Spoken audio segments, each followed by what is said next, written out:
ছোটো মেয়েকে আদর করে সকালে শুরু করলাম। বড় মেয়ে আর মা অনেকটা আগেই উঠে পড়েছিল।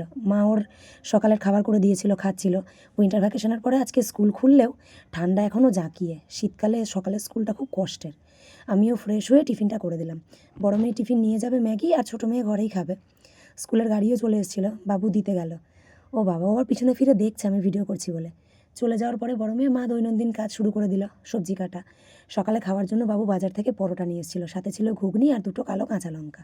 সব কাজ সেরে স্নান করে পুজো দিয়ে দুপুরে খেতে বসেছিলাম। গরম ভাত, সাথে ছিল মূলোর শাক। রসুন ফোড়ন দিয়ে শাকটা মা দারুণ করেছিল। সব মায়েদের রান্নাই দারুণ হয়। আর ছিল কচু, বড়ি, আলু, টমেটো, সর্ষে বাটা দিয়ে মূলও ছিল সাথে, বেগুন আর মাছ দিয়ে টক। রোজ ঝোল খেয়ে খেয়ে আজকে মা তাই বললে একটু টক করব। খুব ভালো লাগলো খেতে। খাওয়া দাওয়া সেরে রেস্ট করলাম। ঘুম থেকে উঠে বিকালবেলা দিদি স্কুল থেকে বাড়ি এসছে, দুই বোনের খুব আদর চলছে। এভাবেই কাটালাম আমি আজকের দিনটা।